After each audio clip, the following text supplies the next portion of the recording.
From the moment doubt whispers in our ear, it holds the key to unlocking our deepest potential. Psychologists describe doubt as an internal signal that information is incomplete, prompting us to question assumptions and seek deeper understanding. Psychology fanatic. In adopting this perspective, every moment of uncertainty becomes an opportunity to gather data about our beliefs and capabilities. Carol Dweck's pioneering research on mindsets shows that when we perceive abilities as malleable, doubt ceases to be paralyzing and instead becomes a springboard for growth. On the continuum between fixed and growth mindsets, those who lean toward growth view challenges not as threats but as invitations to stretch and learn. Each time doubt arises, it signals a chance to refine our strategies, test new approaches, and expand our comfort zones beyond familiar boundaries. Rather than silencing that inner voice of uncertainty, embracing it allows us to cultivate intellectual humility, recognizing that our knowledge and skills can always be improved. By acknowledging the limits of what we know, we open ourselves to feedback and alternative perspectives that might otherwise remain hidden. When faced with self-doubt, individuals often experience a surge of reflection, examining causes and potential routes forward instead of fleeing from the discomfort. This reflective process, though uncomfortable, is the crucible in which resilience and creativity are forged. Studies have found that participants who reframe doubt as a teacher rather than an enemy show increased persistence in the face of obstacles. Educational settings that encourage questioning and failure as part of learning empower students to navigate doubt with curiosity rather than fear. In professional contexts, leaders who model vulnerability around uncertainty inspire teams to experiment and innovate without the anchor of perfectionism. Self-doubt can also sharpen our focus, pushing us to prepare more thoroughly and consider a wider range of contingencies before acting. Rather than delaying action indefinitely, the most effective people translate their doubts into questions that guide deliberate practice. This approach transforms "I can't" into "How can I?", fueling a cycle of inquiry and mastery. Renowned psychologist Susan David emphasizes the importance of emotional agility, suggesting that we treat uncomfortable feelings, including doubt, as data rather than defects. By observing doubt without judgment, we can decide which thoughts to lean into and which to let go, improving our decision-making. Authors of numerous studies agree that the willingness to sit with uncertainty correlates with greater learning and adaptability in fast-changing environments. When doubt emerges, it provides a real-time checkpoint, alerting us to blind spots or overconfidence that might otherwise derail our progress. Reward. From T. Instead of framing doubt as a sign of weakness, reframing it as an indication of care and engagement softens its sting and empowers action. High performers across fields report that doubt accompanied by purposeful action leads to mastery, whereas unchecked confidence can breed complacency. The next time doubt appears, welcome it with curiosity, asking what new information it wants you to find or which skill it nudges you to strengthen. This mindset shift transforms doubt from a barrier to a beacon, illuminating pathways we might have otherwise ignored. Every step taken in the face of uncertainty deepens self-trust, proving that our resources extend beyond our perceived limitations. Over time, embracing doubt fosters a culture of continuous improvement, where questions drive innovation and breakthroughs become routine. By leaning into the discomfort of not knowing, we build mental flexibility that serves us well in both personal growth and professional challenges. In this light, doubt is not our foe but our ally, guiding us toward higher levels of competence and confidence. When we treat doubt as an invitation, each moment of hesitation becomes a stepping stone in the journey of becoming our best selves. Embracing doubt extinguishes its paralyzing power and instead harnesses it as the very fuel that propels us forward. Every time the thought, "I can't," surfaces, it actually signals an internal test of our resolve rather than a final verdict on our capabilities. When you frame that instant of doubt as a challenge, your brain shifts from a threat mindset, focused on avoiding pain, to a challenge mindset that energizes you to engage and grow. Members, in practical terms, treating "I can't" as an invitation to explore new strategies turns setbacks into stepping stones, because resilience research shows that individuals who learn from defeat rather than deny it recover faster and adapt more effectively. Psychologically, reframing self-talk is crucial. Instead of accepting "I can't" As truth, you interrogate it like data, asking, what evidence supports this belief? And what alternatives exist? This method aligns with Carol Dweck's years of work on growth mindsets, which demonstrate that viewing abilities as improvable transforms failures into rich learning experiences rather than permanent marks of inadequacy.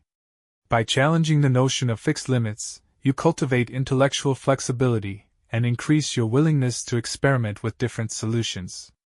Grit expert Angela Duckworth highlights that perseverance through obstacles often distinguishes high achievers, because each setback teaches a nuanced lesson about strategy and effort. Studies in educational psychology confirm that students who respond to "I can't" with curiosity, like "What can I tweak in my approach?" demonstrate higher persistence and eventual success. This cycle of hypothesizing, testing, and refining becomes second nature when you commit to seeing every "I can't" as a prompt for creative problem solving. Neuroscience further reinforces this approach. When you engage with errors rather than avoid them, your brain's error monitoring circuits activate adaptive learning pathways, strengthening neural connections and promoting skill acquisition. Each time you challenge a self-limiting belief, you literally rewire your brain to favor exploration over avoidance, gradually diminishing the power of that initial doubt. In organizational settings, leaders who model questioning their own can'ts foster cultures of experimentation, where team members feel safe to propose bold ideas and learn from missteps. This kind of environment turns every obstacle into a collective laboratory for innovation, because setbacks no longer carry stigma but instead spark collaborative problem solving. To apply this in daily life, start by catching yourself mid-thought when "I can't" arises. Pause and rephrase it to "How can I?" That simple linguistic shift reframes the brain's response, converting a closure cue into an opening question that naturally leads to brainstorming and actionable steps. Character Labs research on grit confirms that those who persistently ask, "How can I improve?" after each setback are significantly more likely to reach long-term goals of personal significance. By compiling insights from every challenge, you build a personalized playbook of strategies that guide your next moves with growing precision, ultimately treating "I can't" as a challenge rather than a defeat transforms your entire learning trajectory. Every moment of doubt becomes a data point informing your next experiment, and every setback fuels a deepening confidence in your capacity to adapt and succeed. Over time, this practice doesn't just break down barriers, it reshapes your beliefs about what's possible, turning limitations into invitations for growth and excellence. From the moment you pause to remember the first time you mastered a new skill, that quiet recollection carries more power than any pep talk ever could. You might think back to the shaky exhilaration of your first bicycle ride, the moment you wobbled uncertainly, and then discovered the miracle of balance without even realizing you'd stopped holding on. Or perhaps you recall the sleepless night when you wrestled with a complex problem, maybe a stubborn piece of code, a dense chapter of calculus, or a difficult conversation you'd been avoiding, and experienced that electric thrill when the answer finally clicked into place. In that instant, you tasted the sweetness of possibility, the deep satisfaction that comes from facing a challenge, refusing to back down, and emerging victorious. These moments of triumph are not merely pleasant anecdotes from your past. They are living, breathing proof of your capacity to learn, grow, and overcome. No matter how distant or modest those early victories may seem now, each one is a beacon you can return to in moments of doubt. When you stare at a new hurdle, perhaps an ambitious project at work, a personal goal you've set aside, or a fear that chokes your excitement, you have at your fingertips the memory of every hurdle you've already cleared. That recollection does more than remind you of what you once achieved. It rewires your brain to expect success rather than failure. Scientists have observed that our mental representations of past accomplishments activate the same neural pathways that guide future performance, effectively priming us for confidence and competence. Thus, by consciously recalling your successes, you light up those pathways, making it easier to step forward with assurance rather than hesitancy. Picture yourself on the afternoon you wrote those first coherent paragraphs, or the day you learned to cook your favorite meal from scratch. Remember how your hands felt as they found rhythm in the new motions, how a simple task transformed into an act of creativity and control. That feeling of agency, of turning a blank page or a handful of raw ingredients into something meaningful, is your birthright. It cannot be taken away, only obscured by the noise of self-criticism or the weight of uncertainty. But each time you call that memory forth, you dust off the cobwebs and reclaim the sense of mastery that belongs to you. You reinforce the belief that no matter how unfamiliar the terrain, you possess the curiosity and grit to explore it until you find solid ground. When that niggling voice whispers that you're not ready, not skilled enough, or simply not that kind of person, you have the perfect retort waiting in reserve. You have tangible evidence that you once stepped into the unknown and discovered reserves of talent and resilience you didn't know you had. Rather than letting imposter syndrome steal your momentum, you can let those victorious memories swell within you, like wind filling the sails of a boat ready to cut through choppy seas. Moreover, recalling past wins does more than boost your individual confidence. It reminds you of the life lessons you've already learned. You remember the value of persistence, the importance of breaking big goals into smaller, manageable steps, and the necessity of seeking help when you hit a wall. Each memory is a mini-case study of strategies that worked, mistakes that taught you valuable lessons, and moments when you stretched beyond your limits. By mining these experiences, you compile a personalized playbook for success, no one else's formulas, but your own time-tested methods. In practical terms, this means that before you dive into your next challenge, take a deliberate moment to reflect on at least one past achievement. Feel the pride swell in your chest. Let it fuel your first steps. As you move forward, let that memory act as both a compass and a cushion, a compass guiding you toward what's possible and a cushion softening the sting of inevitable setbacks. In doing so, you transform confidence from a fleeting mood into a reliable resource, one you can draw on at will. By continually reminding yourself of the victories you've already claimed, you wire your mind to expect success. You train your inner dialogue to default not to fear but to faith, faith in your curiosity, faith in your capacity to learn, and faith in the simple fact that you already have a proven history of triumph. And when you believe in that history, you carry its momentum into every new endeavor, turning aspiration into action and potential into reality. From the moment you step beyond the familiar, your muscles tighten, your heart quickens, and a whisper of fear nudges you toward retreat. It is precisely in that moment, when every instinct urges comfort, that you stand at the threshold of transformation. By choosing the path marked uncomfortable, you invite growth, for true clarity emerges only when the conditions challenge you to adapt and evolve. When you deliberately seek experiences that unsettle you, whether learning a new language in your free time, volunteering to lead a project that feels beyond your skill set, or waking before dawn to tackle an activity you've never attempted, you signal to your mind and body that stagnation is unacceptable. This voluntary discomfort primes your nervous system to become more resilient, rewiring neural pathways and forging mental toughness that carries over into every aspect of life. Think of discomfort as a forge, the heat that tempers raw steel into a blade. Each time you tolerate the awkwardness of early attempts, each time you persist despite sweaty palms or racing thoughts, you anneal your character. Small doses of challenge accumulate, building a reservoir of confidence that whispers to you in later battles, you have endured hardship before, and you can endure it again. The next time fear appears, it will recognize you, and you will have grown taller. Incorporating discomfort need not mean grand gestures. It might begin with an extra rep at the gym when your body begs for rest, or presenting an idea in a meeting even though your voice trembles. Over time, these micro-challenges expand your comfort zone as surely as daily tides shape the shores. You grow accustomed to stretching, and eventually you find that what once felt impossible now lies within easy reach. The beauty of this practice lies in its reciprocity.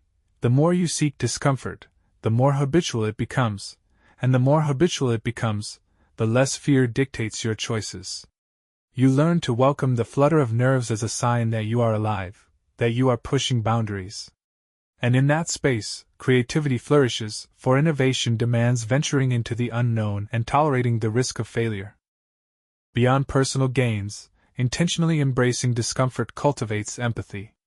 When you expose yourself to unfamiliar cultures, opinions, or physical challenges, you develop a richer understanding of others' struggles. This broadened perspective not only enhances your leadership and teamwork but also deepens your gratitude for the comforts you once took for granted. To implement this mindset, schedule regular discomfort experiments. Choose an area where improvement beckons: public speaking, a demanding workout, a new technical skill, and commit to one small action each week that makes you uneasy. Keep a journal of your responses and insights. Celebrate not just the triumphs but the very act of showing up, for that willingness is the bedrock of meaningful progress. Over weeks and months, you'll notice a remarkable shift. Your threshold for discomfort rises, and challenges that once paralyzed you now spark excitement. Your internal dialogue will change from "I can't handle this" to "This is exactly what I've been waiting for." That evolution transforms stress into fuel and anxiety into anticipation. When you find yourself coasting in a zone of ease, remember that growth stalls in comfort's gentle embrace.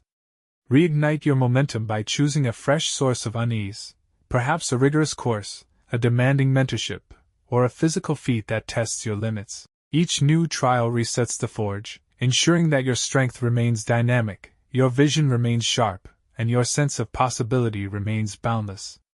In the end, seeking discomfort is not about courting pain for its own sake, but about forging a life defined by purpose rather than ease.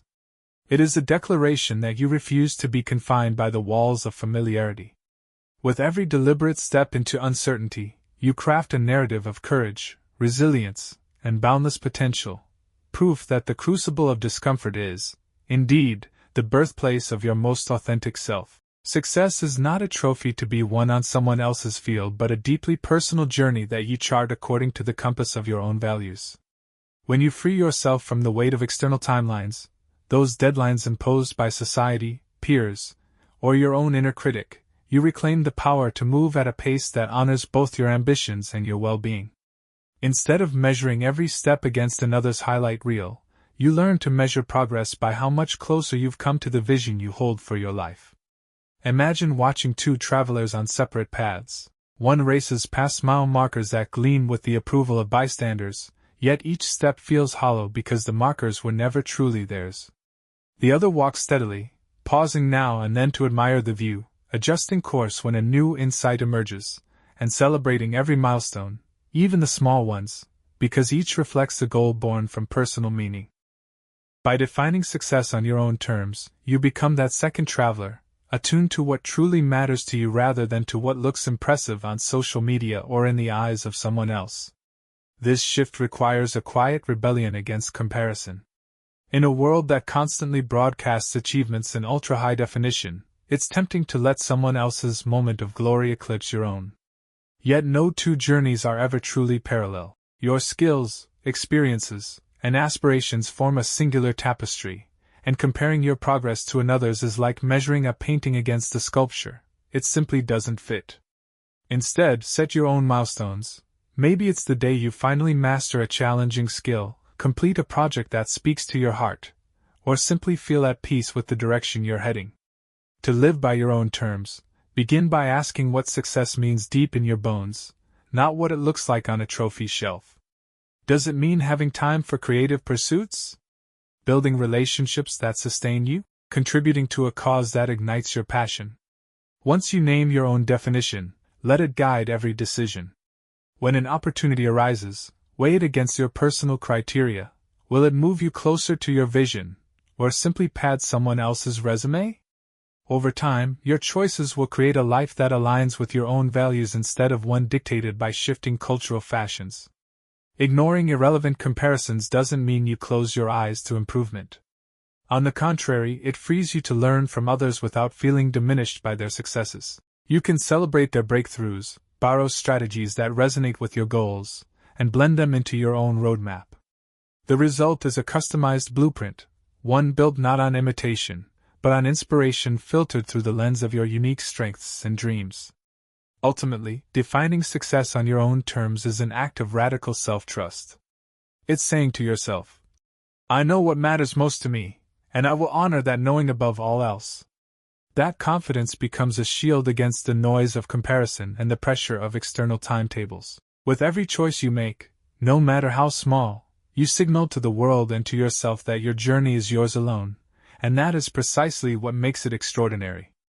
Self-discipline is the quiet force that propels you forward when motivation wanes. It's the internal compass that keeps you aligned with your goals, even when distractions and temptations abound. Unlike fleeting bursts of inspiration, self-discipline is a consistent, deliberate practice that empowers you to make choices aligned with your long-term aspirations. Consider the story of Liv Conlon, a 26-year-old entrepreneur who built a £2 million business empire while raising her young son.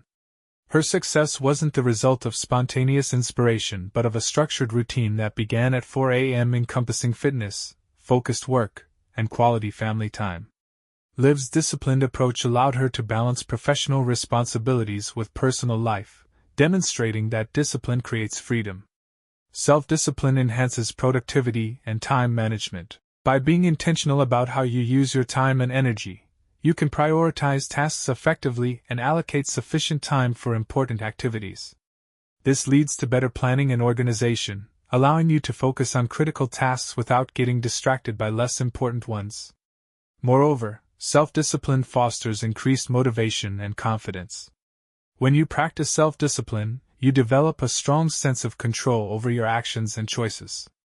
This control helps you stick to your goals, even when initial motivation fades. Each small success achieved through discipline boosts your confidence, creating a positive feedback loop that propels you toward greater accomplishments. In addition to personal benefits, self-discipline can lead to professional success. It enables you to overcome laziness and procrastination, directing you to choose what you want now and what you want for the future. As Maxwell Maltz noted, the ability to discipline yourself to delay gratification in the short term in order to enjoy greater rewards in the long term is the indispensable prerequisite for success. Developing self-discipline requires consistent effort and practice. It involves setting clear goals, creating structured routines, and making deliberate choices that align with your objectives. By cultivating self-discipline, you build resilience, self-control, and perseverance. Qualities that contribute not only to success and wealth but also to personal growth and fulfillment. Ultimately, self-discipline is about making choices that align with your values and long-term goals, even when it's challenging. It's the foundation upon which you can build a life of purpose, achievement, and satisfaction. By embracing self-discipline, you empower yourself to overcome obstacles, stay focused, and realize your full potential. Every stumble you encounter is not a verdict on your worth or a signal to give up, but rather a marker on the winding road toward mastery and fulfillment. When you shift your perspective and see failure as a waypoint rather than a dead end, you unlock the power to learn from every misstep. Each time a plan falls apart or a goal slips through your fingers, you gain fresh insights into what doesn't work, and in that clarity lies the seed of every future success. Rather than shrinking in defeat, you begin collecting data. What assumptions were flawed? Which skills need sharpening? Where your strategy veered off course? With each lesson learned, you refine your approach, making your next attempt smarter and more resilient. Embracing failure as part of the journey also teaches the art of perseverance. You come to understand that progress seldom follows a straight line. It zigzags, loops back, and sometimes feels like you're moving farther from your destination before you close the gap. By treating each setback as temporary and instructive, you build the mental toughness to stay in the game when others might bow out. Those who refuse to quit in the face of repeated disappointments eventually break through, not because they were luckier, but because they refused to let a single wrong turn define their path. Over time, what once felt like a series of crushing blows transforms into a narrative of steady advancement, punctuated by the wisdom that only hard-earned experience can bring. This mindset also strips away the stigma that often surrounds mistakes. When you no longer view failure as shameful, you become more willing to take calculated risks and stretch beyond your comfort zone. The fear of embarrassment loses its grip, opening space for creativity and experimentation. You try bold ideas, fully aware they might not pan out, yet confident that even the failed experiments will teach you something vital. In this way, failure becomes a classroom, and you, the eager student, constantly probing, testing, iterating. The willingness to learn from what went wrong accelerates your growth far more than any single success could, because it forges adaptability and humility, qualities essential for tackling complex challenges. As you internalize failure as a necessary waypoint, you also cultivate compassion for others on their own journeys. You recognize that behind every triumph lies a trail of mistakes and discarded drafts, and you're more generous with encouragement when someone else stumbles. This empathy fosters collaboration. Teams that treat errors as shared learning opportunities innovate faster and support one another with genuine understanding. When the culture around you embraces failure as part of the process, creativity flourishes, and collective resilience soars. Ultimately, viewing failure not as an end but as a waypoint transforms how you navigate life's challenges. You become a strategist who welcomes every outcome, good or bad, as actionable feedback. Your goals grow bolder, because you know that even if you miss the mark, the miss itself will point you toward a better aim. The fear that once held you back evaporates, replaced by a steady confidence rooted in experience. And with every detour you survive, your conviction deepens. The only true failure lies in never having tried at all. In the quiet moments before doubt can settle, the decision to stand firm in your resolve becomes the catalyst for meaningful action. Each time you choose courage over hesitation, you reinforce the neural pathways that underpin self-determination and intrinsic motivation. Research shows that individuals who consistently act in alignment with their core values report higher levels of life satisfaction and purpose. This alignment between intention and action fosters a sense of integrity that carries you through adversity. When external pressures mount, your settled commitment to what truly matters functions as an inner compass guiding decisions. Psychologists note that moral courage, acting on convictions despite fear, strengthens over time through repeated practice of small, value-driven choices. In practice, this might mean speaking up for an idea you believe in or maintaining kindness when circumstances tempt you to compromise. Each act of resolve builds momentum, proving to yourself that courage is not a fleeting trait but a habit you cultivate. Studies on willpower reveal that choosing to stand firm in the face of distraction and temptation functions much like a muscle that grows stronger with exercise. Over time, these choices accumulate, transforming moments of doubt into opportunities for self-affirmation. When you reflect on these instances, you find a growing reservoir of confidence to draw from in future challenges. Leaders who model this unwavering resolve inspire trust and loyalty among their teams, creating cultures where integrity is prized. In contrast, wavering or hypocrisy erodes credibility and undermines collective efforts. On a personal level, the practice of standing firm enhances resilience by teaching you that you can rely on yourself, even when circumstances falter. Ultimately, your life's narrative is woven from these courageous moments, each choice writing the next chapter. Embracing this mindset shifts your focus from seeking external validation to honoring your personal commitment to growth. It frees you from the tyranny of popularity and fleeting trends, allowing you to pursue what truly resonates. Embodied and practiced, this steadfastness becomes the hallmark of a life lived with authenticity. Every moment when you choose courage, you affirm that your potential extends beyond the limitations you once believed were fixed. In this way, standing firm in your resolve is not just an act but the continuous art of authoring your story with intention and bravery.